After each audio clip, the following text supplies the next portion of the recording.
Bem, o que eu vou fazer hoje será a primeira mensagem de uma série sobre os dons do Espírito Santo no sentido da controvérsia que existe entre o chamado cessacionismo e o continuismo ou pentecostalismo. E pentecostalismo é tratado como uma coisa diferente de continuismo, pentecostalismo. É tratado como duas coisas diferentes. Mas nós vamos falar um pouco sobre esses assuntos, porque são assuntos importantes. Hoje em dia nós temos muitas pessoas aí em igrejas que são pentecostais ou até neopentecostais, uma distinção que é feita também. E nós vamos então falar um pouco sobre isso, porque grande parte desse debate, desse assunto todo, está relacionado à ideia de continuismo ou cessacionismo. Então, nesse sentido, eu sou o que nós chamamos de um cessacionista, que tem a ver com as coisas cessarem. E do que estamos falando exatamente? Bem, nós vemos na Bíblia que existem dons espirituais. E veja, por exemplo, essa lista de dons espirituais. Na verdade, você pode perceber que não existe na Bíblia uma lista de dons espirituais que todo mundo reconhece como sendo, os dons espirituais são esses e tais. O que você vai encontrar é que em 1 Coríntios, capítulo 12, em Romanos 12, em Efésios 4, existem listas de dons. Até mesmo 1 Pedro 4 faz uma referência a dons espirituais e apenas subdivide em dois grupos, dons de falar e outros dons de servir. Ou seja, os dons espirituais estão nessa categoria, os dons que envolvem a pessoa falar e as pessoas servirem.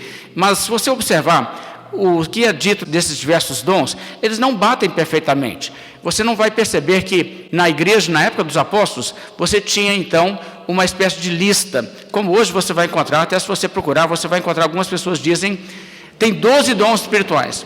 Aí outra pessoa diz, não, são 16, ou outros 18, e outra pessoa chega e diz, não, é 21, ok? Mas o que acontece nesse caso?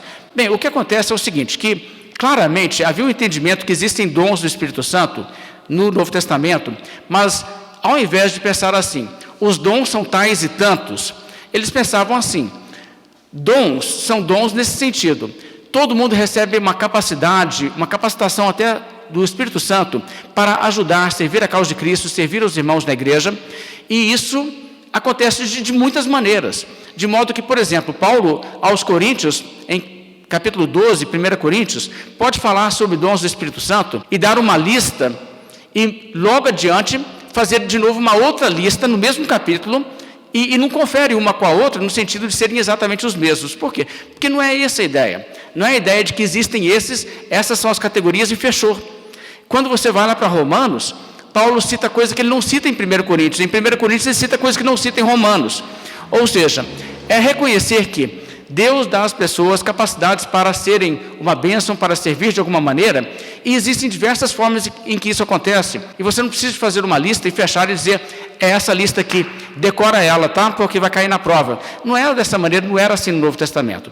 Mas se você juntar todos os que são citados especificamente, você pode colocar, basicamente, vão ser esses que estão nessa imagem que vocês estão acompanhando aí. Eu quero ler essa lista que os irmãos vão perceber. Existe uma divisão de dois tipos, e eu estou colocando na frente os dons que são de caráter miraculoso, que são sobrenaturais, não no sentido de existe uma operação sobrenatural de Deus, porque isso existe em todos os dons, mas no sentido de que para exercer esse dom a pessoa realiza milagre de fato. Nós temos então aqui apóstolos, dom de milagres, dom de cura, dom de profecia, dom de discernimento de espíritos, e existe uma dúvida se esse realmente é miraculoso ou não, dependendo da maneira que a pessoa entende que ele funciona, dom de línguas e dom de interpretação. Depois outros que não são tão assim sobrenaturais, que não são sinais, por assim dizer. Evangelismo, dom de mestre ou dom de ensino. Eu estou colocando lado a lado porque eu entendo que é a mesma coisa. Alguns vão dizer talvez que não, é por isso que às vezes existem essas diferenças de números. Palavra do conhecimento, palavra de sabedoria, exortação, fé, socorros, que eu entendo ser a mesma coisa que misericórdia. Governos, que eu entendo também ser o dom de presidir, ou o dom de administração. Ministério e contribuição. Então as palavras estão todas aí, se você concorda comigo de que, por exemplo, governos, presidir e administração sejam a mesma coisa, ou não, tudo bem. Estão todas aí as palavras, eu coloco essas lado a lado porque eu entendo que são referência à mesma coisa, na maneira em que em uma passagem bíblica se fala sobre esse dom e na outra fala uma palavra um pouco diferente, porque não é aquela coisa que existe essa regra padronizada, né? E todo mundo tem que usar o mesmo vocábulo, porque estamos sempre falando de uma coisa técnica assim. Bem, então estamos tratando aqui de uma série de dons. E o que acontece nos nossos dias é que existe essa controvérsia na igreja evangélica, na igreja protestante, por assim dizer, sobre se os dons todos estão presentes na igreja hoje. Então, nisso surge a ideia de que alguns vão dizer dons cessaram, de onde vem a palavra cessacionismo. E outros vão dizer, não, todos os dons continuam, de onde vem a palavra continuismo. Então tem essas duas palavras aí. E é claro que o movimento pentecostal que começou nos Estados Unidos, bem no iniciozinho do século XX, é um movimento que está relacionado à ideia de todos os dons estarem contemporâneos e aquela coisa, né? Mas você vai perceber, se você começar a estudar sobre isso e conversar com pessoas, que existem graus, por assim dizer, de cessacionismo e graus de continuismo, de modo que não é uma coisa tipo assim, só existem duas posições. Na verdade, existem diversas posições. Você vai encontrar, por exemplo, pentecostais que vão dizer, eu não acredito que existem apóstolos hoje. O dom de apóstolos não está presente na igreja hoje. Mas eu acredito no dom de línguas, dom de interpretação de línguas. E essas pessoas, então, num certo sentido, vão ser classificadas como continuistas, porque estão incluindo naquilo que eles acreditam estar presente na igreja hoje, dons que são desse caráter sobrenatural, dom que é sinal. Agora, por outro lado, o cessacionismo, o que é realmente cessacionismo, ensina que existem dons do Espírito Santo hoje, sim, existem diversos dons. Os dons que cessaram são os dons miraculosos, os dons sinais. Agora, desde que essa controvérsia toda começou, algumas pessoas que me passam claramente a impressão de não terem entendido bem a posição cessacionista histórica, a posição que existia na igreja no século XIX, no século XVIII, e aí para trás. Porque havia essa posição cessacionista, que era a posição de todos os protestantes desde a Reforma, com exceção de alguns pequenos grupos de radicais no início do movimento da Reforma, mas esses foram deixados de lado, e na verdade esses grupos que ali surgiram no século XVI, no início da Reforma, que não eram cessacionistas, mas que eram continuistas daquela época, esses grupos todos apostataram, todos eles se desviaram. Eles não continuaram e não deixaram aí um legado de igrejas evangélicas presentes que nós podemos reconhecer como igrejas irmãs. Mas então, dentro do cessacionismo protestante histórico, o que você tem é a ideia de que existem sim dons do Espírito Santo, cessaram apenas os dons miraculosos. Então, se nós olhamos essa lista, você pega, por exemplo, dom de evangelismo está presente hoje? O cessacionista vai dizer que sim, existem pessoas que têm um dom para evangelizar. E existe dom de mestre? Sim. Não é todo mundo na igreja que é igualmente apto para ensinar. Tanto é que a Bíblia diz que critério para ser pastor na igreja é alguém que seja apto para ensinar. E se nós não temos isso mais hoje, então pode fechar a igreja, não vai ter liderança. Entende? Quer dizer, existe uma realidade que alguns dons são dons que são para a edificação da igreja, que persistem ao longo de toda a história. E existem outros dons que são sinais, que foram dados para a fundação da igreja e que Deus estabeleceu esses dons logo no início, mas esses dons não continuariam ao longo da história. Essa é a posição cessacionista histórica. Agora, existem algumas pessoas, como eu disse, que parecem não entender isso muito bem e dizem, não, eu sou cessacionista, eu não acredito que tem dom do Espírito Santo hoje, mais não. E parece até que eles estão dizendo que não existe, então, dom de exortação, não existe dom de governo, dom de contribuição, dom de evangelismo, dom de mestre, não existe nada. Bem, isso seria uma coisa muito periférica, seria muito pouca gente. E eu acho que isso não é representativo do que nós queremos dizer quando falamos cessacionismo. Porque cessacionismo tem uma tradição, tem uma realidade, uma identidade, e o cessacionismo diz que o que nós não temos, o que cessou, são apóstolos, dom de milagres, dom de cura, dom de profecia, dom de línguas, dom de interpretação de línguas, essas coisas. Possivelmente dom de discernimento de espíritos, dependendo da definição que uma pessoa vai atribuir a esse dom. Então, nesse sentido, eu quero explicar o seguinte. Eu sou um cessacionista, eu estou na tradição reformada, na tradição das igrejas evangélicas desde a Reforma. A Igreja Católica não é cessacionista. A Igreja Católica medieval, no período da Reforma, não era cessacionista. Isso foi uma bandeira que a Reforma levantou, mas é uma bandeira também que você encontra na igreja primitiva, sendo que nós temos motivo para acreditar que o catolicismo se afastou das suas raízes, da sua origem, porque havia crença cessacionista na igreja primitiva, e isso foi perdido, e nós entendemos também historicamente que essa ideia de novas revelações ainda serem possíveis, dons miraculosos ainda serem presentes, ser um desvio que aconteceu na igreja católica medieval, onde existem coisas do tipo assim: essa pessoa, ela recebe revelações porque ela teve uma aparição de Maria que aconteceu com ela.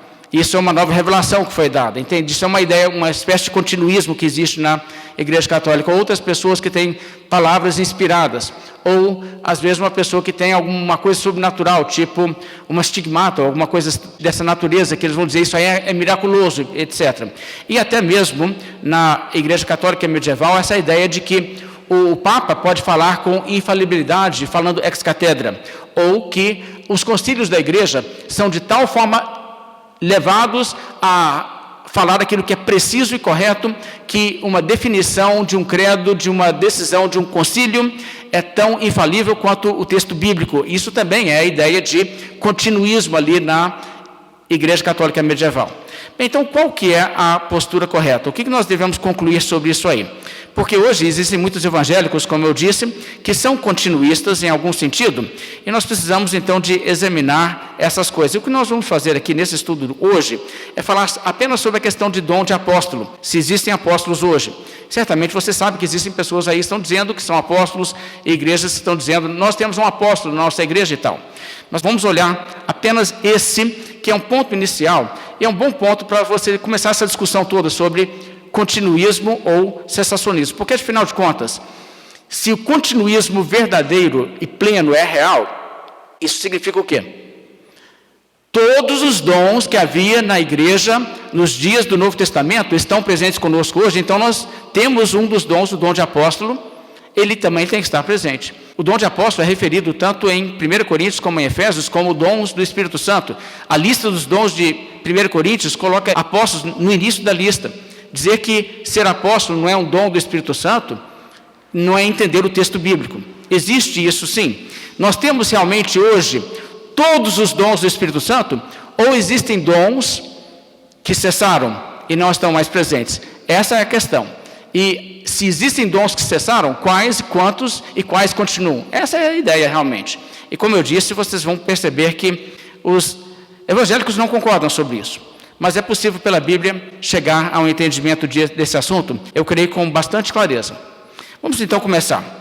A primeira coisa que nós devemos perceber sobre apóstolos é que apóstolos são referidos na Bíblia como sendo fundação da igreja. Eu quero então ler o primeiro texto bíblico desse estudo, em Efésios capítulo 2.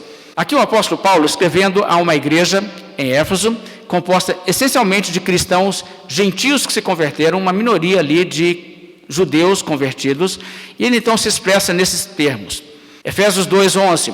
Portanto, lembrai-vos de que, outrora, vós, gentios na carne, chamados incircuncisão por aqueles que se intitulam circuncisos na carne, por mãos humanas, naquele tempo, ou seja, antes da sua conversão ao cristianismo, estáveis como? Presta atenção, sem Cristo, separados da comunidade de Israel, estranhos às alianças da promessa, não tendo esperança e sem Deus no mundo.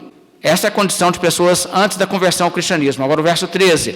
Mas agora, em Cristo Jesus, vós que antes estáveis longe, fostes aproximados pelo sangue de Cristo, porque Ele é a nossa paz, o qual de ambos fez um, tendo derribado a parede de separação que estava no meio, a inimizade, aboliu na sua carne a lei dos mandamentos na forma de ordenanças, para que dos dois criasse em si mesmo um novo homem, fazendo a paz, e reconciliasse ambos em um só corpo com Deus, por intermédio da cruz, destruindo por ela a inimizade. O que ele está dizendo aqui? Existe essa realidade que a comunidade de Israel era uma coisa que os gentios incrédulos estavam separados dela, mas agora eles foram juntados. E dos dois, o que aconteceu, Deus fez um. E então existe agora o que ele chama aqui, dos dois, um só corpo com Deus. Verso 17: e vindo, evangelizou paz a vós outros que estáveis longe, os gentios, e paz também aos que estavam perto, judeus, porque por ele ambos temos acesso ao Pai em um Espírito. Agora o verso 19, e aqui chega na parte mais importante sobre o assunto de hoje. Assim, já não sois estrangeiros e peregrinos, mas concidadãos dos santos, e sois da família de Deus, edificados sobre o fundamento dos apóstolos e profetas, sendo ele mesmo, Cristo Jesus, a pedra angular, no qual todo o edifício bem ajustado cresce para santuário dedicado ao Senhor, no qual também vós juntamente estáis sendo edificados para a habitação de Deus no Espírito. Então, nessa passagem, após ter dito que a vinda de Cristo inaugurou uma nova etapa no desenrolar do plano de Deus, e ele fez isso, fez de dois um, incrédulos que eram gentios, judeus, e ele fez um novo corpo. Esse grupo que agora existe, que não existia assim, nessa forma antes, estabelecida de que maneira? No fundamento dos apóstolos e dos profetas. Isso é muito interessante de observar. Ele diz que a igreja, a família de Deus, é edificada sobre o fundamento dos apóstolos e profetas. Apóstolos, nós sabemos, os apóstolos do Novo Testamento, e profetas. O que seriam esses profetas? Bem, existem algumas pessoas que leem isso e dizem, os profetas aqui, então, são os profetas do Velho Testamento, né? Tipo assim, Isaías, Daniel, Ezequiel, é isso? Não é. Se você observar como o livro de Efésios continua falando, se torna muito claro em que sentido o apóstolo Paulo está usando no contexto. Logo adiante, no capítulo 3, verso 5, ele fala sobre o fato que a igreja recebe agora coisas, entendimento de coisas que antes não era entendido, porque não havia sido revelado antes da maneira em que agora foi revelado aos apóstolos e profetas. Então ele está falando dos profetas da igreja. E existem os profetas da igreja no Novo Testamento. E você pode ver, por exemplo, Lucas, que escreveu 2 dos livros mais importantes da Bíblia, no Novo Testamento, para o nosso entendimento. O Evangelho de Lucas e o livro de Atos. Livros essenciais. Esses livros tão importantes foram escritos por um apóstolo. Lucas era um apóstolo? Lucas não era um apóstolo. Ele era o quê? Ele era inspirado? Ele era inspirado por Deus? Sim, era a palavra de Deus o que ele escreveu. O livro de Atos não é parte da Bíblia? Não é uma parte da Escritura Sagrada inspirada por Deus? Então, se Lucas, que é o autor, foi inspirado por Deus para escrever, ele é um profeta? Sim, ele é um profeta. E quando falamos aqui de apóstolos e profetas como a fundação da igreja, estamos falando de pessoas assim, que foram usados por Deus para comunicar infalivelmente a palavra de Deus naquela geração. Agora, essas pessoas aqui são tratadas então como fundamento da igreja, que a igreja é edificada sobre o fundamento dos apóstolos e profetas, sendo que Jesus Cristo, ele pessoalmente é a pedra angular sobre a qual toda a igreja se edifica. Então você tem uma visão aqui de a igreja ser edificada sobre uma fundação, um fundamento. Agora, você já viu muitas construções na sua vida, eu tenho certeza que você nunca viu uma igreja que é toda fundação. Ela começa embaixo com a fundação, aí em cima da fundação eles colocam outra fundação, depois outra fundação, depois outra fundação. Não dá nem certo, né? Não dá para usar. Vai se tornar um prédio inútil depois. Ninguém faz isso. A fundação é, por definição, aquilo que se lança no início, e o que se edifica depois em cima, já não é mais a fundação. E isso já nos dá, então, um entendimento daquilo que a Bíblia está falando quando diz que os apóstolos e profetas são parte da igreja como fundação da igreja. O apóstolo Paulo, quando escreveu aos Gálatas, em Gálatas 1, verso 1, ele falou assim: Paulo, apóstolo, não da parte de homens, nem por intermédio de homem algum, mas por Jesus Cristo e por Deus Pai, que o ressuscitou dentre os mortos. Essa é uma abertura muito interessante da carta aos Gálatas. Veja como que o apóstolo Paulo se apresenta. Primeiramente, ele afirma a sua apostolicidade, ele é um apóstolo, diz Paulo, apóstolo. E então ele diz: apóstolo não da parte de homens, nem por intermédio de homem algum, mas por Jesus Cristo e por Deus Pai, que o ressuscitou dentre os mortos. Agora eu quero que você guarde bem essas palavras, e eu quero enfatizar aquilo que está aqui, que o apóstolo Paulo chama a atenção. Quem fez de Paulo um apóstolo? Foram outras pessoas, foram outros líderes da igreja, juntou uma comissão de liderança e o ordenou apóstolo, foi isso? Quem colocou Paulo na posição de apóstolo? Jesus Cristo. não por intermédio de homem algum. Isso é importante, isso é muito importante, porque você vai perceber que o apóstolo Paulo está aqui dizendo algo fundamental para se entender o que é, na verdade, um apóstolo. O que é, então, um apóstolo? Qual que é a definição? A palavra apóstolo, em sua raiz, ela tem um sentido muito simples.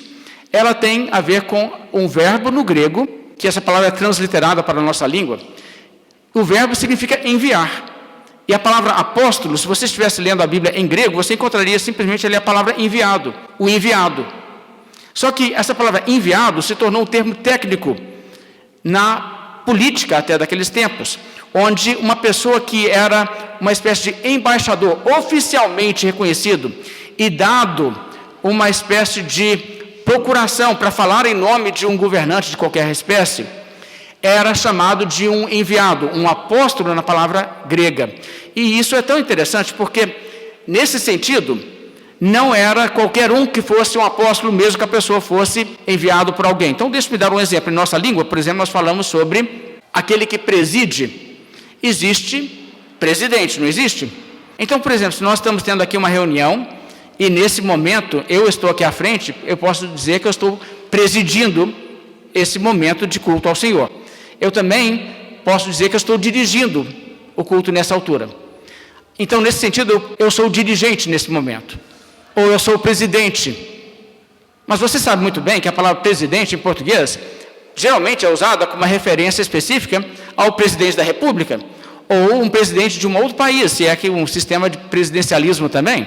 Então, quando nós falamos assim, você viu a notícia sobre o presidente, nós não pensamos, né? A pessoa que presidiu a reunião lá da igreja ontem, né? Não, nós estamos pensando o quê? Nós estamos pensando numa pessoa específica, num cargo específico. Então, esse tipo de coisa acontece com a palavra apóstolo em grego no período bíblico. O termo era um termo comum que poderia ser usado em qualquer situação de alguém que foi enviado por qualquer pessoa ou por qualquer grupo de pessoas, mas poderia também ser usado num contexto de ser um emissário oficial, uma espécie de embaixador, que falava em nome de um rei ou de um imperador, alguma coisa do tipo. E existe um caso em que isso acontece no Velho Testamento. Você sabe que o Velho Testamento não foi escrito em grego, esse termo vem do grego. Mas existe uma tradução que judeus fizeram no Egito, traduzindo a Bíblia, do Velho Testamento, da língua original, do hebraico, principalmente, algumas passagens do aramaico, para o grego. Essa tradução é chamada Septuaginta. E o que eles fizeram, então, eles traduziram totalmente o conteúdo do Velho Testamento para a língua grega. E ali acontece essa palavra apóstolo. De modo que se você está lendo em grego, você vai achar engraçado assim, mas o Velho Testamento tinha apóstolo? Não tinha, não. Tinha, ok? Mas não apóstolo de Cristo. Tinha apóstolo de outras pessoas. E, por exemplo, o caso seria especificamente 2 Crônicas 17, versos 7 a 9. O que acontece é que o rei Josafá, ele envia vários de seus príncipes para ensinar a lei do Senhor nas cidades de Judá. E na Septuaginta, essa tradução desse texto em hebraico para o grego, a palavra que eles colocam é que esses são apóstolos do rei Josafá. Por quê? Porque não é simplesmente uma pessoa que chegou ali por conta própria. Foram enviados pelo rei e tinham a autoridade do rei. Então, por exemplo, Augusto Nicodemos, no seu livro chamado Apóstolos, ele diz o seguinte sobre isso. Eles saíram de Jerusalém e foram até as cidades em cumprimento de sua missão. A iniciativa foi totalmente do rei Josafá e era isto que dava autoridade aos enviados. Enviados de um rei eram considerados como um rei em pessoa, a ponto de que as ofensas feitas a eles eram consideradas como ofensas feitas ao próprio rei. Uma espécie de embaixador, e a palavra aparece no Velho Testamento nesse contexto. Então você sabe que quando aparece no Velho Testamento, não está falando dos apóstolos de Cristo. Mas então o que são apóstolos de Cristo? No Novo Testamento, os apóstolos de Cristo são distintos dos presbíteros. Você vai encontrar, por exemplo, em Atos 15, quando eles se reuniram para discutir aquela questão de uma tendência judaizante que se manifestava, que eles chamaram quem para discutir?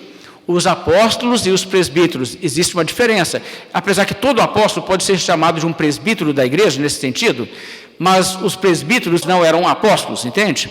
Porque presbítero é a palavra aquele que é o mais maduro, que conduz a igreja. Apóstolos eram pessoas assim, mas os demais não eram apóstolos. Então, apóstolos são distintos de presbíteros. Os apóstolos têm uma autorização que vem diretamente do Senhor, de Jesus. Os apóstolos são infalíveis em seu ensino e os apóstolos têm autoridade na igreja universalmente, não apenas em uma igreja local, como eles atuariam se fossem apenas presbíteros de uma igreja local. Isso então é importante entender e vamos observar isso. Como identificar um apóstolo pela Bíblia, um verdadeiro apóstolo de Cristo? Bem, primeiramente, você vai perceber lendo a Bíblia, eu vou mostrar os textos, que os apóstolos foram assim feitos diretamente por Cristo. É isso que Paulo está dizendo quando ele diz que ele foi apóstolo não da parte de homens. Então vamos lá. Em Lucas 6:13 é onde nós encontramos, por exemplo, a ordenação de apóstolos. E os que até então eram chamados de discípulos passam agora a ser chamados de apóstolos. Acompanhe a leitura do texto, Lucas 6:13. E quando amanheceu, chamou a si os seus discípulos e escolheu 12 entre eles, aos quais também deu o nome de apóstolos. Até essa altura, esses indivíduos eram apóstolos? Não, eles eram discípulos. E além deles, tinham outros que eram discípulos. Os discípulos são os seguidores de Cristo, os crentes. Agora, Jesus separa deles 12 e passa a chamar a estes de seus apóstolos. O verso 14, então, dá os nomes, para ninguém ter confusão. Simão, a quem acrescentou o nome de Pedro. André, seu irmão. Tiago e João, Filipe e Bartolomeu, Mateus e Tomé, Tiago, filho de Alfeu, e Simão, chamado Zelote, Judas, filho de Tiago, e Judas Iscariotes, que se tornou traidor. Então esses são os 12 ali, os 12 originais. O livro de Atos faz referência a essas pessoas como os apóstolos que escolhera. E o antecedente é Cristo, Jesus é que escolheu essas pessoas. Então veja como que a Bíblia está enfatizando a importância de que para ser um dos apóstolos, você tinha que ser um apóstolo que quem escolheu? Que Jesus escolheu. Okay? E por isso que eu quero voltar nessa passagem de Gálatas 1, que Paulo enfatiza que ele é apóstolo de que tipo? Paulo, apóstolo não da parte de homens, nem por intermédio de homem algum, mas por Jesus Cristo e por Deus Pai, que o ressuscitou dentre os mortos. Porque vão surgir falsos apóstolos. Então vem ao caso saber isso. Os apóstolos, em primeiro lugar, são aqueles que foram feitos diretamente apóstolos por Jesus Cristo. Em segundo lugar, apóstolos foram testemunhas oculares do Cristo ressurreto, e isso é entendido na Bíblia como um critério necessário para ser apóstolo. De alguma maneira, Jesus deixou isso claro para os discípulos naqueles dias entre a sua ressurreição e sua assunção, porque quando Pedro liderou os apóstolos em Atos, no capítulo 1, e disseram, poxa, o número tem que ser 12, e agora não, estamos desfalcados aí, porque Judas, ele não vingou, né? Então, o que vamos fazer aqui? Bem, vamos arranjar um outro, mas tem que ser uma pessoa que foi pessoalmente testemunha de ter visto Cristo ressurreto. Esse entendimento já estava ali, mas veja, Paulo também enfatiza isso em 1 Coríntios capítulo 9, verso 1, ele diz, não sou eu porventura livre, não sou apóstolo, não vi Jesus nosso Senhor. Para ser um verdadeiro apóstolo de Cristo, ele teria que ter visto Jesus ressurreto. Paulo viu, então ele qualifica. Em 1 Coríntios 15, verso 8, ele também diz, e afinal, depois de todos, foi visto também por mim como um nascido fora de tempo. Ou seja, Paulo diz, eu sou um apóstolo, eu não era convertido na época em que Jesus foi ressurreto, antes da sua ascensão ao céu. Eu vi Jesus, só que depois, ele fez isso por mim, de modo que eu sou como um nascido fora do tempo. Uma exceção absoluta, mas tinha que ter visto Jesus para poder ser um apóstolo. Então o apóstolo Paulo foi o último a quem Jesus ressurreto apareceu nesse sentido e deu a ele essa qualificação para que ele pudesse ser realmente um apóstolo. Bem, terceiro ponto, os apóstolos receberam poder sobrenatural para realizar sinais. Eu li com vocês a passagem em Lucas, que não faz referência a isso, mas se você olhar a passagem paralela em Mateus 10, onde Jesus chama os 12 e os estabelece como apóstolos, a Bíblia diz ali que Jesus lhes deu autoridade sobre espíritos imundos para os expelir e para curar toda sorte de doenças e enfermidades. Ele conferiu naquela ocasião, quando os tornou apóstolos, ele lhes deu o poder de curar, e essas coisas miraculosas então passaram a ser marcas de um verdadeiro apóstolo. Uma pessoa que não tem esses dons miraculosos, que não tem o poder, por exemplo, de curar, como os apóstolos, curar toda sorte de doenças e enfermidades, não é um apóstolo. Agora, o apóstolo Paulo não estava lá quando Jesus deu isso aos 12, e então ele tinha, e ele faz questão de fazer isso entendido. Veja em 2 Coríntios, capítulo 12, o verso 12, a essa altura, alguns estavam já passeando pelas igrejas, reivindicando serem apóstolos que não eram, E o apóstolo Paulo está dizendo, eles não são falsos apóstolos, mas ele diz que ele é verdadeiro. E olha como que ele defende o fato que ele é um real apóstolo. 2 Coríntios 12:12. Pois as credenciais do apostolado foram apresentadas no meio de vós com toda a persistência, por sinais, prodígios e poderes miraculosos. Veja, o que eram as credenciais que ele diz que ele tinha?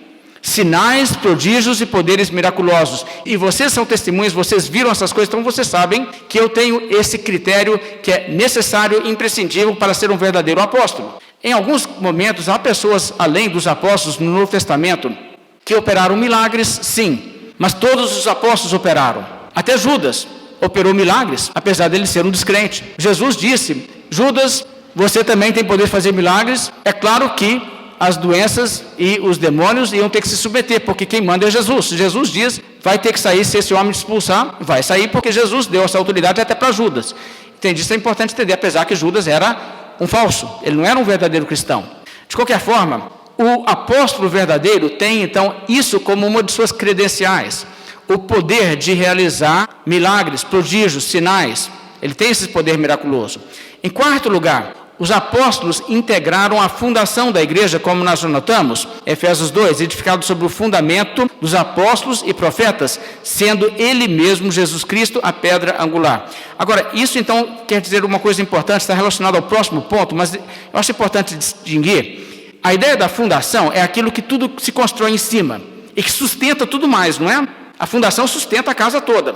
Então, quando a Bíblia diz que os apóstolos são a fundação da igreja, significa que o que nós cremos está enraizado neles.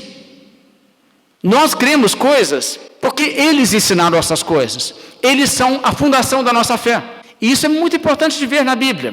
O que um apóstolo fala, um apóstolo verdadeiro, é fundação para a igreja toda.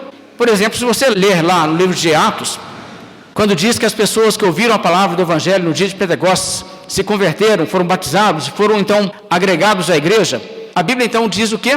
Que esses que se converteram perseveravam na doutrina dos apóstolos. Não é interessante que nem falou na doutrina de Cristo? Na doutrina dos apóstolos. Porque a doutrina dos apóstolos é fundação para a igreja. Isso é uma coisa bem marcante. Você, por exemplo, representaria assim a sua igreja? Lá na igreja, nós somos da igreja tal. E nós perseveramos na doutrina do pastor fulano. Você falaria isso? Você nunca falaria isso, você não é doido de falar um negócio desse.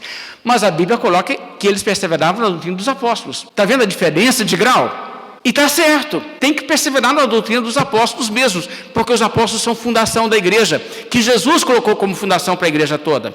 De modo que, quinto ponto, os apóstolos são infalíveis em seu ensino e têm autoridade para ensinar todos os cristãos, e todos os cristãos são obrigados a acatar o que eles ensinam. Vamos ouvir o que a própria Bíblia diz sobre isso. Veja, por exemplo, em João 14, o verso 26. Jesus falou assim, mas o Consolador, o Espírito Santo, a quem o Pai enviará em meu nome, esse vos ensinará todas as coisas e vos fará lembrar de tudo o que vos tenho dito. Isso Jesus não disse a toda a igreja, até porque toda a igreja não estava lá para ouvir as coisas que Jesus disse. Ele está falando para esses, os seus apóstolos. E ele disse, o Espírito Santo vai ensinar vocês todas as coisas e vai fazer com que vocês lembrem das coisas que eu disse. Sabe as citações que eles fazem de Jesus no Novo Testamento? Pode confiar, por quê? Porque foi inspirado pelo Espírito Santo.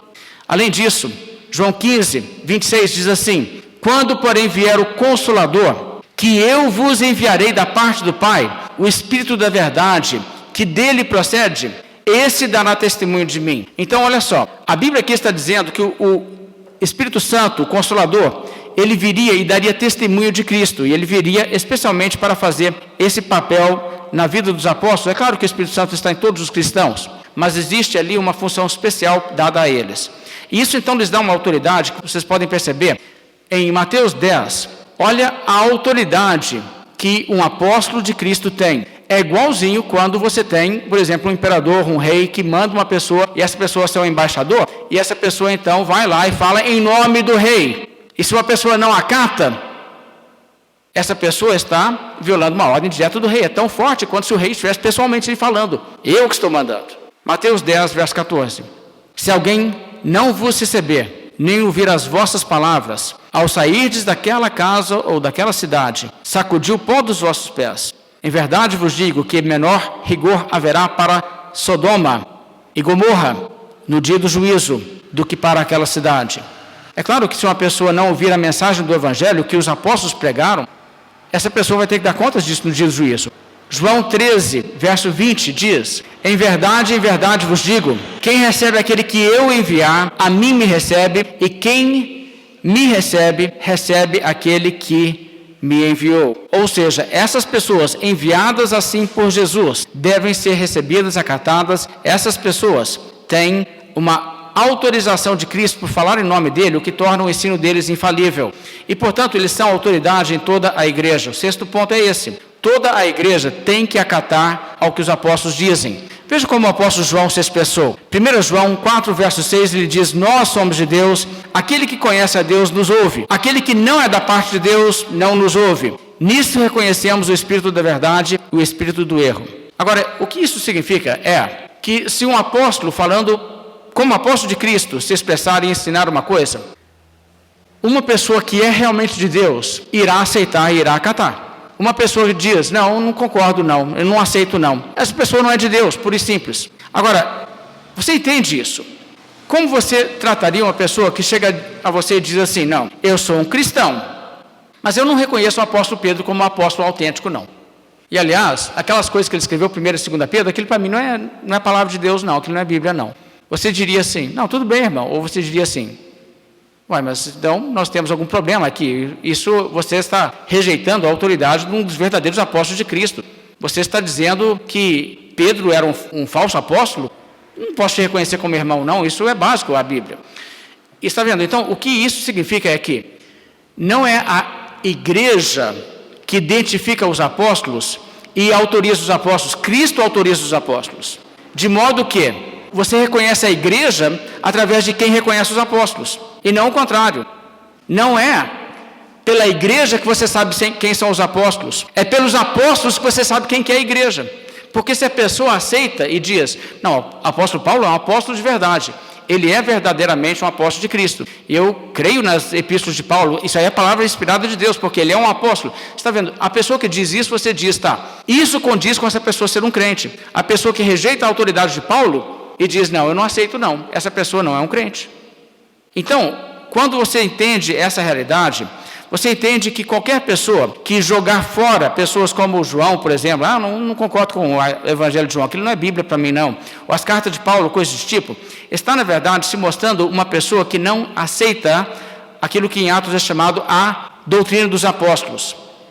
Então essa pessoa automaticamente não pode ser considerado uma pessoa cristã, não pode ser considerado nosso irmão em Cristo, porque todo cristão é obrigado a reconhecer os apóstolos que Cristo pessoalmente instituiu.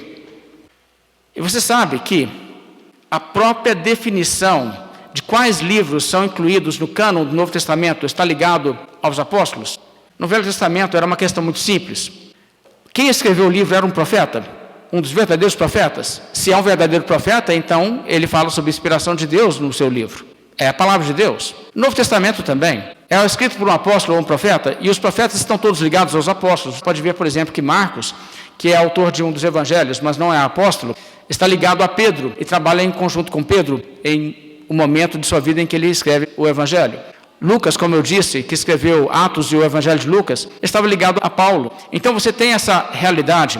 Veja, por exemplo, essa situação que John MacArthur fala sobre a importância de apóstolos na autoridade de um livro bíblico. Ele diz: uma carta inspirada, escrita com autoridade apostólica, tinha tanta autoridade como as escrituras do Antigo Testamento. A questão da autoridade apostólica torna-se especialmente importante quando consideramos a doutrina da canonicidade. Os apóstolos foram autorizados pelo próprio Senhor Jesus para escrever as escrituras inspiradas. A autoridade deles foi o teste principal da igreja primitiva, aplicado a questões sobre canonicidade. Se um livro ou uma carta alegando falar com a autoridade profética fosse escrito por um apóstolo ou sob a supervisão apostólica, era reconhecido como inspirado e autorizado. Por outro lado, os escritos que foram separados da autoridade apostólica não eram considerados parte das escrituras não importando a autoridade que o autor alegasse ter. Bem, então o que acontece nesse momento é que você tem aqui uma palavra, explicação do fato que o Novo Testamento é basicamente o quê? Doutrina dos Apóstolos. Foi escrito por um apóstolo ou foi escrito por um companheiro de apóstolo que é profeta e que foi também autorizado e aprovado por apóstolos. E aí você tem esse tipo de coisa. E você pode até demonstrar que o apóstolo Paulo, por exemplo, cita o Evangelho de Lucas no Novo Testamento como sendo escritura inspirada. Quer dizer, ele reconhece aquilo ali, o apóstolo coloca o seu selo de aprovação sobre aquele livro. Então é de origem apostólica nesse sentido. Se é assim, uma pessoa vai dizer, então é bom não duvidar de um apóstolo, né? Porque dá ruim esse negócio aí. Você chega lá e diz assim, esse cara aí diz que ele é um apóstolo, então eu não vou duvidar, porque depois eu estou frito, né? Porque não pode rejeitar o apóstolo de Cristo. Mas calma lá, porque a Bíblia também fala que surgiram falsos apóstolos e você tinha que provar para saber se eram verdadeiros os apóstolos. E você tem dois problemas. Você pode se dar mal rejeitando um apóstolo verdadeiro ou seguindo um apóstolo que não é verdadeiro. Veja, por exemplo, em Apocalipse 2, a carta de Jesus à igreja em Éfeso, onde Jesus parabeniza com esses termos: conheço as tuas obras, tanto o teu labor como a tua perseverança, e que não podes suportar homens maus, e que puseste à prova os que a si mesmos se declaram apóstolos e não são, e os achaste mentirosos. Ou seja, existem pessoas aqui chamadas de homens maus, pessoas que se declaravam ser apóstolos e não são. E essa igreja os pôs à prova, aplicou critérios bíblicos e concluiu o quê? Esses aí não são apóstolos de verdade, não. E então eles rejeitaram e disseram, nós não acreditamos em vocês. E o que Jesus disse? Jesus passou-lhes um sabão e disse, vocês rejeitaram apóstolos? Como ousam? Não, Jesus chegou e disse o quê? Eu estou muito satisfeito com esses aspectos da igreja, que vocês puseram à prova os que a si mesmos se declaram apóstolos e não são, e que vocês os expuseram como mentirosos. Parabéns, muito bem, continuem assim. Ou seja, a Bíblia está aqui nos dizendo, é necessário filtrar e provar se uma pessoa a si mesma se declara apóstolo e testar se é ou se não é. Agora, existem algumas pessoas por aí dizendo hoje que são apóstolos que não querem de jeito nenhum serem testados, não querem que se aplique a eles os critérios que nós vemos biblicamente, são critérios autênticos para saber se alguém é um verdadeiro apóstolo. Isso, em si, já é um sinal muito claro de alerta. O apóstolo Paulo não teve esse tipo de receio, ele bateu o pé e disse, eu sou um apóstolo, mas ele não disse, vocês não podem investigar se as minhas reivindicações são reais, se os critérios realmente existem. O que ele disse? Eu estive entre vocês e eu demonstrei as credenciais do apostolado. Ou seja, Paulo estava dizendo, é totalmente legítimo questionar. Cabe a mim dar as credenciais e provar. E se eu não desse, então não teria motivo de crer, mas eu dei. Por isso vocês devem crer, está vendo? O apóstolo Paulo não está dizendo, não me questione. Ele está dizendo, questione, mas olha a evidência, que eu provo. Isso sim. Bem, ainda no tempo antes aqui, porque Apocalipse é escrito na década de 90 do primeiro século, bem no final do primeiro século, mas antes de tudo isso, na época em que Paulo ainda estava vivo, né, que Paulo foi executado por Nero na década de 60, mas quando Paulo ainda estava trabalhando, ele lidou com falsos apóstolos. Veja 2 Coríntios 11, verso 13. Porque os tais são falsos apóstolos, obreiros fraudulentos, transformando-se em apóstolos de Cristo. E não é de se admirar, porque o próprio Satanás se transforma em anjo de luz. Ou seja, se o diabo age assim, né, se transforma num anjo de luz, o que vai acontecer? Servos do diabo vão tentar se passar por apóstolos de Cristo. Vai ter esse tipo de gente. Então, é necessário testar. E testar se torna, então, aqui, uma coisa importantíssima de fazer. Veja, em Apocalipse 2, verso 2, de novo. Puseste à prova os que a si mesmos se declaram apóstolos e não são, e os achaste mentirosos. Quer dizer, isso é uma coisa boa de se fazer, uma coisa louvável de se fazer. E não aceite ninguém que chega por aí dizendo assim, não questiona, não vai querer examinar se os milagres que eu estou dizendo são autênticos. Não. Esse tipo de gente não está respeitando a própria palavra de Deus. Agora, em outros lugares a Bíblia diz coisas do tipo assim, 1 João 4, verso 1.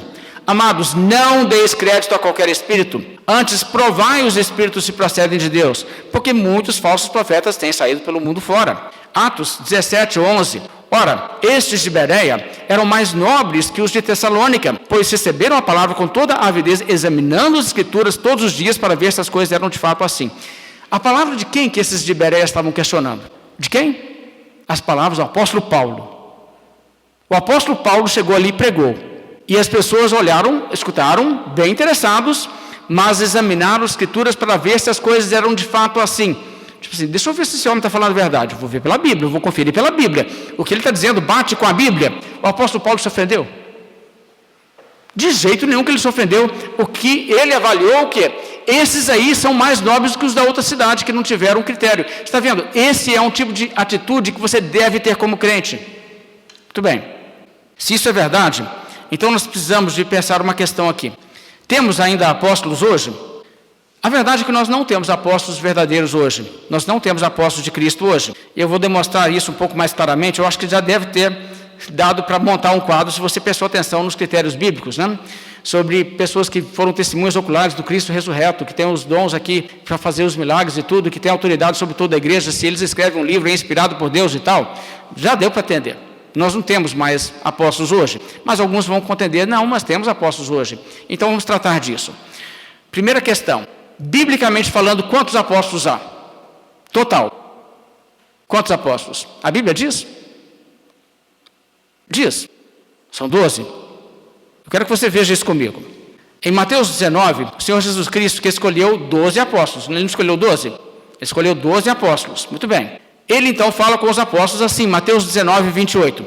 Jesus lhes respondeu: em verdade vos digo que vós, os que me seguistes, quando na regeneração o Filho do Homem se assentar no trono da sua glória, também vos assentareis em 12 tronos para julgar as 12 tribos de Israel.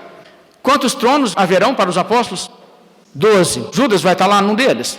Não, Judas não. Judas não vai estar lá. Mas haverão 12? Não haverão 13 nem 14, haverão 12. Mas isso então nos leva a entender uma questão muito clara aqui. Existe uma necessidade do número ser 12. Jesus estabeleceu isso.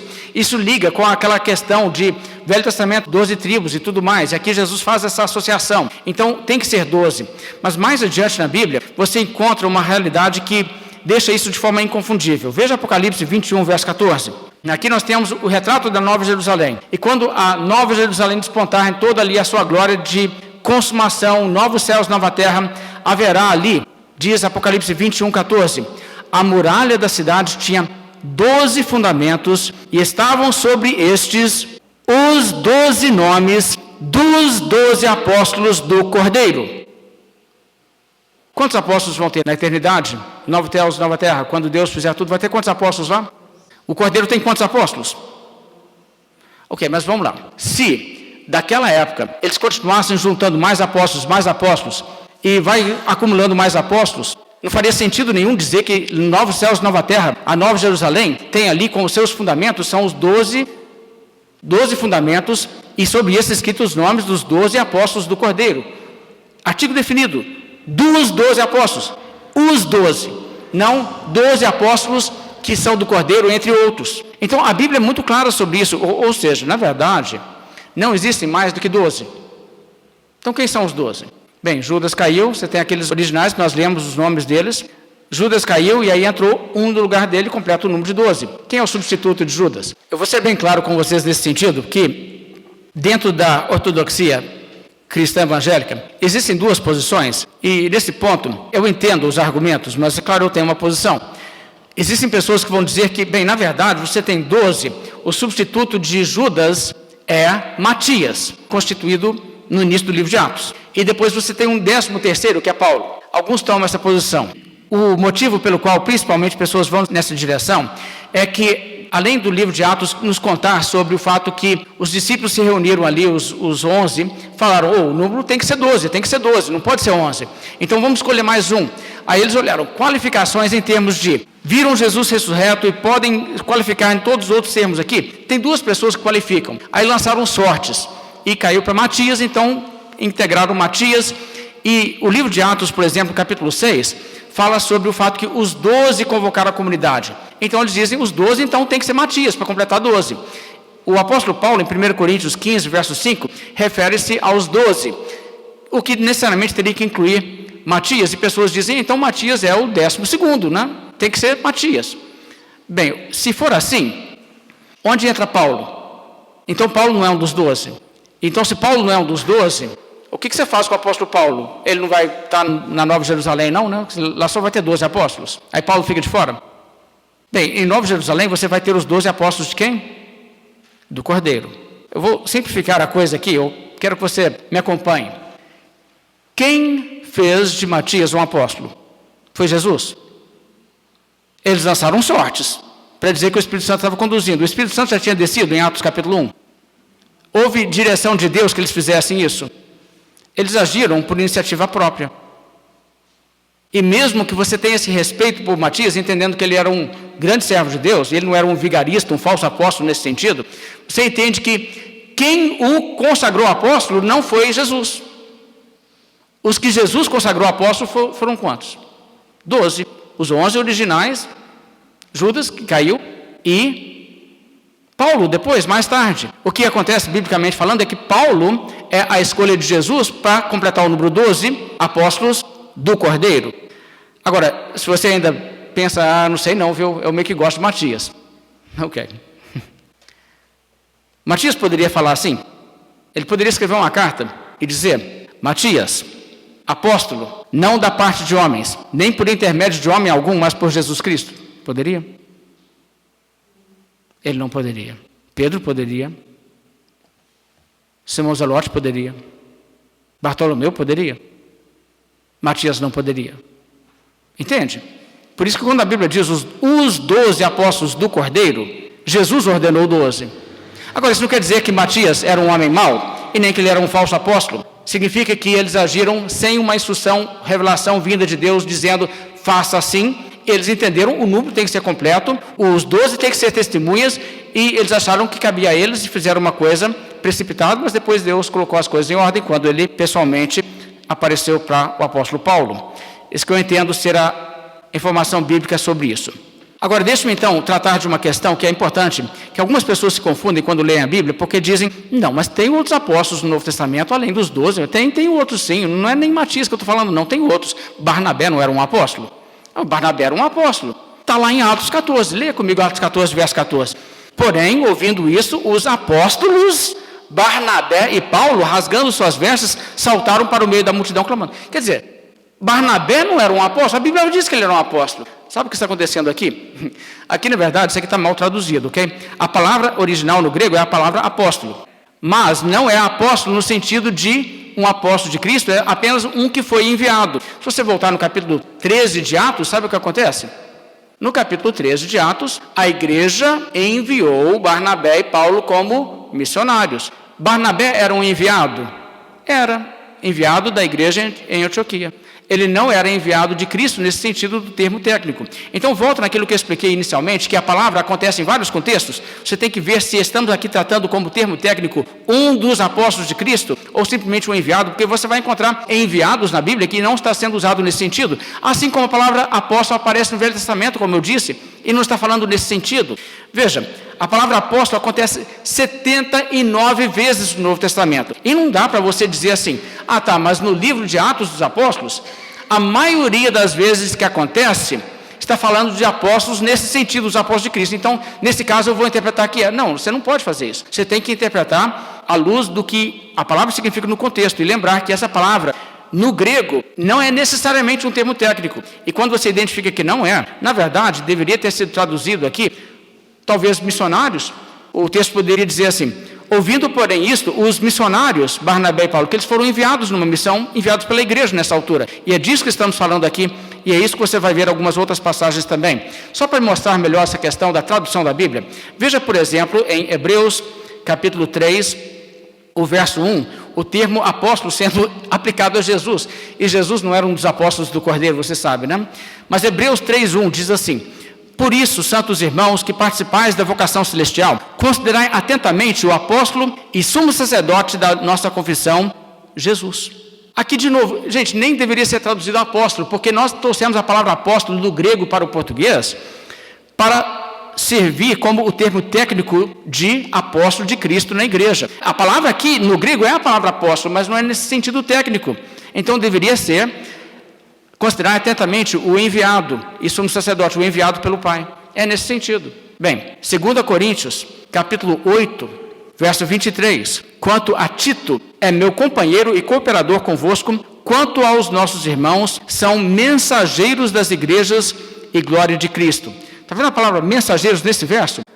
No grego é a palavra apóstolos. Veja só, os nossos irmãos, os cooperadores ali de Paulo, eram o quê? Eram mensageiros, enviados também, mas não eram apóstolos. Aqui os tradutores tiveram a lucidez de não colocar aqui a palavra apóstolos, para não embananar mais a cabeça das pessoas. A mesma coisa acontece em Filipenses capítulo 2, verso 25.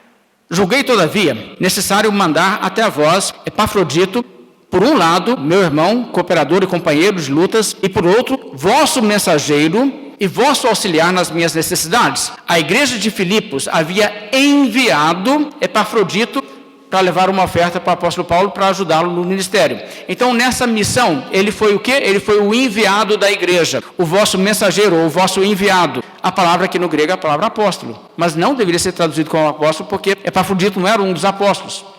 Romanos 16, verso 7. Saudai Andrônico e Júnias, meus parentes e companheiros de prisão, os quais são notáveis entre os apóstolos e estavam em Cristo antes de mim. De novo, Andrônico e Júnias não são apóstolos, nesse sentido, mas foram pessoas enviadas em missão, e nesse sentido sim. A palavra no grego é a palavra apóstolos, mas deveria ser traduzido talvez como missionários, enviados, mensageiros, outra coisa, para não dar essa confusão, porque se em português nós colocamos a palavra apóstolo, necessariamente, em nosso idioma, apóstolo só significa uma coisa.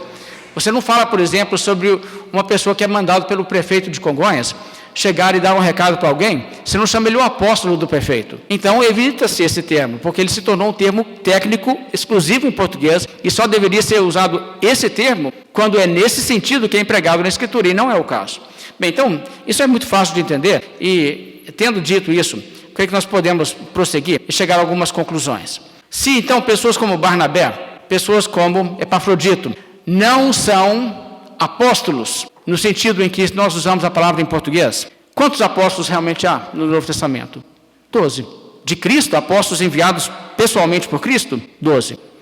Agora, esses 12, então, são exclusivos. Então, agora chega a pergunta: existe alguém que acredita em apóstolos nesse sentido bíblico, dos 12 apóstolos, hoje, pessoas presentes na igreja hoje? Existe? Sim, existe. Agora, presta atenção no que eu vou dizer. Todos eles são hereges, nenhum deles é crente. Todos eles. Isso é importante dizer. Se você encontra uma pessoa que diz: eu acredito que nós temos hoje apóstolos iguaizinhos aos apóstolos, os 12 apóstolos de Cristo, na nossa igreja tem. Essa pessoa é um herege, não se converteu ao cristianismo. Agora, o que você vai encontrar é que tem uma porção de gente por aí, em igrejas, que estão dizendo o seguinte: nossa igreja tem um apóstolo, porque o dom de apóstolo ainda existe. Aí você diz: ah, beleza, mas peraí, mas deixa eu te perguntar uma coisa. Esse apóstolo da sua igreja, ele já escreveu alguma coisa? Já escreveu algum livro evangélico, tipo isso? Já. Aí vocês colocaram na Bíblia? Não. Por que não? Ele não é um apóstolo. Não, mas assim, a Bíblia é aquilo ali, é o cânon, 66 livros, não é não? Mas peraí, você me disse que o cara é um apóstolo. Mas aí, se ele escreve um livro, não é parte da Bíblia, não? Não. Ah, então entendi. Então, na verdade, o que você está me dizendo é que você não crê que ele é um apóstolo como os 12. Entendeu? Porque se cresce que fosse tipo assim, um livro escrito para explicar o Evangelho pelo apóstolo João, teria sido incluído no cânon. Ah, esse apóstolo não é bem um apóstolo nesse nível. Ah, então tá. Então beleza, aí a gente pode conversar. Porque se uma pessoa me diz isso, não, eu não estou dizendo que o apóstolo da nossa igreja é um apóstolo no sentido que a doutrina dele tem que ser universalmente acatada, e toda pregação, o que ele ensinar, todo mundo tem que aceitar. E se você não aceitar, por exemplo, nós temos uma visão específica sobre alguns pontos de diferença entre denominação e denominação, mas se você não aceita o ensino que ele traz sobre esse assunto, você não é cristão, porque você rejeitou a doutrina dos apóstolos. Se a pessoa não diz isso, sabe o que a pessoa acabou de admitir? Que ele não acredita que na igreja hoje existem apóstolos como os 12. Ele, na verdade, é um sensacionista em relação ao dom de apóstolos. Então, aí vem a coisa. Agora, se existe uma pessoa que está dizendo assim, nós temos apóstolos que podem adicionar a Bíblia, e o nosso apóstolo, se ele fala, ó, ele vai resolver o debate. Você quer debate sobre escatologia, sobre, sei lá, doutrina de batismo, sobre ordenação feminina, qual que é o ponto de vista correto sobre predestinação ou livre-arbítrio. Pergunta para ele. E agora, ele definiu, ele falou. Qualquer pessoa que agora não aceitar a doutrina dele, não é crente, porque tem que aceitar a doutrina dos apóstolos. A igreja é fundamentada sobre a doutrina dos apóstolos. Está vendo? As pessoas não fazem isso. O que você tem aqui no Brasil, por exemplo, você tem igrejas diferentes, com apóstolos falando coisas contraditórias. A pessoa numa igreja acha assim, não, concordo com o apóstolo da nossa igreja. O outro apóstolo também é apóstolo, só não concordo com algumas ideias dele, não. Ou seja, eles baratearam a palavra apóstolo, esvaziaram do seu sentido bíblico e estão dizendo, nós temos apóstolos como os apóstolos bíblicos, mas não tratam eles como apóstolos bíblicos. E nisso, o que você tem que tratar é o seguinte, existe nisso tudo uma certa incoerência, que pela incoerência, esse pessoal até escapa de cair na heresia. Porque, como eu disse, se a pessoa diz, não, nós temos apóstolos tão autoridade quanto um apóstolo Paulo, escreveu uma carta, nós vamos ter que aceitar como... Vai ter que acrescentar no cano da Escritura. Se tiver uma igreja que está tendo isso aí, é heresia. E eles estão seguindo um falso apóstolo. Mas nem esses apóstolos estão reivindicando tanto assim. O que eles estão fazendo então? O que estão dizendo esses apóstolos nas igrejas evangélicas? E o que estão dizendo também esses das suas igrejas que dizem, não, nossa igreja tem apóstolos. Eles estão dizendo essencialmente, nós temos um tipo de liderança que está acima de pastor, mero pastor, né? Ou até acima de bispo, mas que não chega a ser apóstolo como os 12 apóstolos do Cordeiro. Não é tipo um apóstolo Paulo ou um apóstolo João. Nós temos uma coisa, e nós estamos resolvendo chamar isso de apóstolo. Uma coisa que a Bíblia não faz, a Bíblia não trata a palavra apóstolo para isso. Ou seja, eles criaram um cargo imaginário que não existe no Novo Testamento, e tem isso na igreja deles, mas na verdade eles não têm apóstolos no sentido bíblico. Deixa-me então falar um pouco de história, para que os irmãos entendam uma questão. Essa questão de apóstolos, como eu disse, a própria Bíblia dá evidência de que bem cedo surgiu controvérsia sobre isso, falsos apóstolos surgiram, eles foram desmascarados, o apóstolo Paulo os combateu, o apóstolo João os combateu. O livro de Apocalipse fala sobre igrejas que estavam de parabéns, porque testaram se aquelas pessoas que diziam ser apóstolos eram apóstolos e diz que não são. E a igreja fechou o entendimento no final do primeiro século, muito claro, os apóstolos são 12, eles morrem, eles não são substituídos, porque na Nova Jerusalém só vai ter 12, então, mas ninguém vai conseguir desbancar uma vaga deles. Então, se você insistir na vaga de apóstolo e diz, eu sou um dos apóstolos, então você vai chegar e não vai ter um lugar para você, porque os 12 lugares já estão tomados, basicamente isso. Agora, então, o que aconteceu é que quando entramos no período do segundo século, as igrejas tinham um entendimento, porque esse problema surgiu tão cedo, que ninguém mais estava dando crédito a qualquer pessoa chegando depois dizendo, eu sou um apóstolo, e não tinha gente mais falando isso. Surgiu isso no início, mas isso aí resolveu. E a igreja entendeu que quem continua na liderança da igreja, depois da partida de todos os apóstolos, é quem? Apenas os presbíteros da igreja, ou os bispos, que no Novo Testamento, você sabe, são termos sinônimos, são referências às mesmas pessoas. Quem é bispo é presbítero e quem é presbítero é bispo, não tem nenhuma discrepância. Então, nesse sentido, essas pessoas que continuaram na liderança da igreja. Agora, surgiu-se na igreja primitiva, rapidamente, uma distinção de termos, onde eles começaram a colocar bispos acima de presbíteros como uma espécie de superpresbíteros. Aí você tem os presbíteros, mas em cada cidade vai ter só um que é o bispo, e o bispo é meio que a autoridade máxima da igreja daquela cidade. Isso já é um desvio da Bíblia. Não é um desvio da Bíblia que é heresia, do tipo assim, quem acredita isso aí não pode ser salvo, vai para o inferno. Não é isso. Mas é uma distorção do modelo de eclesiologia que você encontra na Bíblia, é assim. Então, nesse sentido, eles já estavam errando. Mas eles não tiveram a temeridade de dizer... Nós temos líderes na nossa igreja que chamam apóstolos. Aliás, isso custou muito a surgir alguém que tivesse essa loucura de fazer isso. Mas custou muito, porque a igreja primitiva entendeu. Os apóstolos saíram de cena e eles não são substituídos, acabou-se a era dos apóstolos. Mas o que acontece ao longo do desenvolvimento histórico da igreja romana é que, em determinada altura, o bispo de Roma, que já era a autoridade sobre aquela cidade, começa a reivindicar ser a autoridade não só sobre aquela cidade, mas sobre toda a igreja, e o que ele fala, toda a igreja tem que acatar, não é? E surge o papado na Idade Média. Mas essa reivindicação é essencialmente a reivindicação de uma posição de quê? De um apóstolo. Veja que a igreja católica não usa o termo apóstolo. Eu acho que os teólogos católicos conhecem demais a história da igreja para cometer um erro desses, mas não chamando o bispo de Roma, Papa católico, de um apóstolo, o tratam como apóstolo, uma vez que eles dizem, ele é infalível quando ele ensina oficialmente, ele é referência para toda a igreja, e você só pode ser cristão verdadeiro, salvo, por meio de um vínculo com ele. E se você rejeita, você não está na igreja. É claro que hoje a Igreja Católica flexibilizou essa posição um pouco desde o Vaticano II, em 1960. Mas essa é a posição que a Igreja Católica adotou. E ainda é a crença de muitos católicos. Que você tem que estar em subordinação ao Bispo de Roma, ou senão você não é cristão verdadeiro. Tá? Então, essa posição é a ideia que nós estamos dizendo. Isso aí é constituir realmente uma pessoa na posição de apóstolo. Agora, isso é uma doutrina falsa. Ele é um falso apóstolo nesse sentido, apesar que eles não usam para ele o título de apóstolo, usam outros títulos, né? Agora, tá, então isso aí surgiu no catolicismo. O protestantismo rejeitou isso por completo. Agora, dentro do contexto de protestantismo, surgiu pela primeira vez, pessoas dizendo, nós temos apóstolos na igreja, com um indivíduo chamado Edward Irving, no Reino Unido, na época de 1832. Eles resolveram que eles iriam restaurar apóstolos na igreja.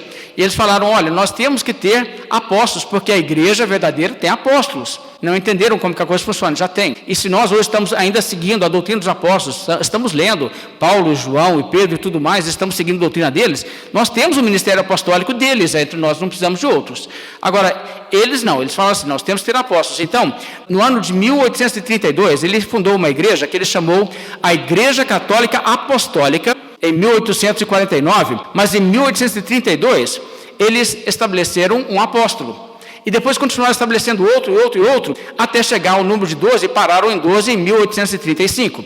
Bem, esse movimento não deu em nada, porque ele ganhou bastante adesão rapidamente, pessoas acharam, a igreja apostólica e tudo mais, e eles tinham várias coisas de revelações e tal. Era uma espécie de movimento de restauração de todos os dons naquela época. Mas eles marcaram a data da volta de Cristo para o ano de 1868. E quando essa data passou e falhou, e eles foram desmascarados como falsos profetas, o movimento deles meio que desandou. Eles continuaram a existir como movimento, mas eles perderam muita força. O último apóstolo deles morreu em 1901 e o movimento se esvaziou, praticamente não existe mais hoje. Segundo grupo que levantou essa ideia de que nossa igreja tem apóstolos, foi outro grupo herético, o mormonismo. Em 1835, Joseph Smith, o fundador do mormonismo, organizou 12 apóstolos para governar a sua seita herética, a chamada Igreja de Jesus Cristo dos Santos dos Últimos Dias. E nesse movimento, eles têm uma coisa que funciona assim. Quando morre um dos 12, ele é substituído por outro, elegem mais um. E eles vão elegendo as pessoas, colocando as pessoas no cargo, de forma que essas pessoas poderiam, conforme eles ensinam, escrever material inspirado por Deus, revelação. Eles evitam fazer isso porque eles já tiveram alguns embaraços de cair em contradição um com o outro, então eles falaram assim, chega, calma, não. Mas eles têm livros além das escrituras, e eles dizem que esses livros são escritura também, e pela sua doutrina, esses apóstolos que eles têm, continuam podendo escrever novo material, e produzir novo ensino, receber revelação, e falar com uma autoridade para toda a igreja verdadeira, que eles vão dizer que é a igreja deles apenas. Então, isso aqui é mais um exemplo de heresia, como eu disse. Então, existe gente que acredita em apóstolo verdadeiro nesse sentido hoje, tipo eles. Mas isso é heresia. Vamos lá. O movimento pentecostal começou no início do século XX e começou falando que voltaram os dons miraculosos. Voltou o dom de línguas de interpretação, voltou o dom de curas, voltou o dom de milagres e tal. Mas eles não falaram que voltou o dom de apóstolos por muito, muito tempo. Os pentecostais diziam, os dons estão presentes conosco. E pessoas diziam, e apóstolo? Aí, é mesmo, né? Mas aí, alguns criaram coragem e falaram, vai ter apóstolo sim. Né? E se reclamar, vai ter mais que 12. Ok, sei lá. C. Peter Wagner e Ronnie Chaves, nos Estados Unidos, entre outros, começaram um movimento de restaurar apóstolos em nossos dias. E eles então começaram a dizer, esse é apóstolo, aquele é apóstolo, e começaram a ordenar apóstolos. A partir do ano de 1989, pessoas no Brasil começaram a se auto-intitular apóstolos, pegando carona nesse movimento que veio lá dos Estados Unidos. Você sabe como que é, né? Tudo que não presta, que aparece nos Estados Unidos, não demora a chegar no Brasil, alguém traz. E eles começaram a fazer isso aqui também. Então, em 2001, Ronnie Chaves veio ao Brasil e consagrou vários pastores brasileiros como apóstolos. Então, a coisa chegou no Brasil. Oficialmente, e você tem até um jeito aí, tem um pessoal que se você os convidar e pagar o que eles cobram, eles vêm e ordenam você como apóstolo. E aí você pode dizer, né? Eu, né? Se fosse o caso, né? Apóstolo, não da parte de homens, nem por intermédio de homem algum. Espera, não dá. Não, vamos voltar. Eu, apóstolo, por intermédio de homens que eu paguei. E aí você pode, entendeu? Isso você pode. Falar igual Paulo, você não vai poder. Tá, mas esse tipo de coisa existe aqui no Brasil. E deixa eu me dar alguns exemplos. Aqui reportagens, aqui de 2007. Pastor Horácio será consagrado apóstolo. A publicação dessa data. Tem até o endereço aí, se você quiser abrir o endereço eletrônico. O promotor aposentado Horácio Silveira, pastor da CBB, Comunidade Batista Betel, de Francisco Beltrão, foi indicado neste fim de semana para ser consagrado apóstolo do Paraná. Olha que chique. A reunião foi realizada em Curitiba e contou com uma equipe de 12 do estado que indicou por unanimidade o nome de Horácio e mais 2 pastores de Curitiba. Beleza, então esses aí viraram apóstolos assim. Não como Paulo, você percebe? Existe uma diferença muito clara. Irmãos, não dá para levar esse tipo de coisa a sério. Valdomiro Santiago, esse personagem todo mundo conhece ele pela televisão, né? Ele gosta de um chapelão e tal, você sabe quem é. Valdomiro Santiago de Oliveira é um líder evangélico brasileiro, fundador da Igreja Mundial do Poder de Deus. Também é teleevangelista, consagrado apóstolo em 23 de dezembro de 2006 pelo bispo Josivaldo Batista e um grupo de bispos da IMPD, que é a Igreja Mundial, né? Agora, é engraçado isso, né? Quer dizer que o cara é só um bispo, ele não chega a ser um apóstolo, mas ele pode consagrar uma pessoa a um cargo acima do dele, tipo, agora você é um apóstolo? De repente ele pode, se tiver mais um grupo de bispos, né? Junta a energia espiritual, né? O maná de videogame de todos os bispos, e aí eles conseguem agora produzimos juntos um apóstolo. Que história que é essa? É uma coisa maluca? Bem, irmãos, a verdade é que o cessacionismo é altamente criticado. As pessoas zombam do cessacionista, dizem que se você é um cessacionista, você não acredita, né, no que Jesus é o mesmo ontem, hoje ou é para sempre. Coisa que não tem nada a ver, porque estamos apenas reconhecendo que Jesus é o mesmo, mas que ele não está fazendo sempre a mesma coisa o tempo todo. Assim como houve um intervalo de 400 anos entre o final do Velho Testamento, antes da revelação começar no Novo Testamento, existem esses períodos. Então, sabe, essa ideia de que Jesus estabeleceu 12 apóstolos e não está estabelecendo mais apóstolos, que o dom de apóstolos cessou na igreja, nós não temos ele mais hoje, na verdade não é um conceito estranho à Bíblia, é um conceito necessário até. Eu gostaria de concluir trazendo aqui uma citação do teólogo Louis Berkhof. É somente através da palavra deles, dos apóstolos, que os crentes de todas as eras têm comunhão com Cristo. Portanto, eles são os apóstolos da igreja de hoje, tanto quanto foram os apóstolos da igreja primitiva. Nós temos ministério apostólico na igreja hoje? Sim, temos. Fomos abençoados por ele hoje, porque hoje nós lemos aqui palavras de Paulo, palavras de João. Entende? Eles são apóstolos da nossa igreja, mas eles já estão no céu. Esse é o ministério apostólico que nós temos. Os 12, eles continuam sendo a fundação da igreja, eles continuam sendo a referência da doutrina. Então, nesse sentido, nós temos que entender que verdadeiros apóstolos, no sentido bíblico, não temos. E a rigor, irmãos, todos os evangélicos concordam conosco. É só parar e pensar um pouco. Os evangélicos dizem, não, mas na nossa igreja ainda temos o dom de apóstolo. Se eles pararem e analisarem, vão dizer, é mesmo.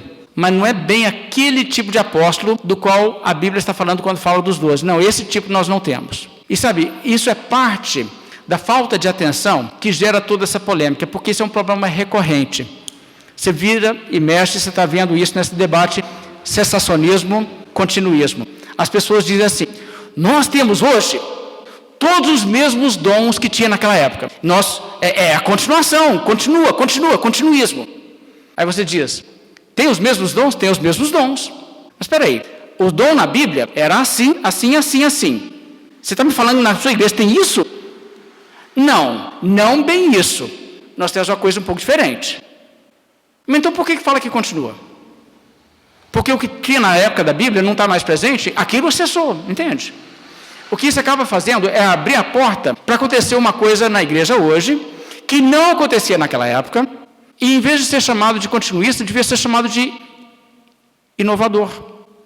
Porque realmente é o que acontece. Eles estão trazendo coisas que não tinha 200 anos atrás na igreja, não tinha 400 anos atrás na igreja, não tinha 1000 anos atrás na igreja, nem na época dos apóstolos não tinha. O que tinha lá era uma coisa. O que tinha na época dos apóstolos eles não têm.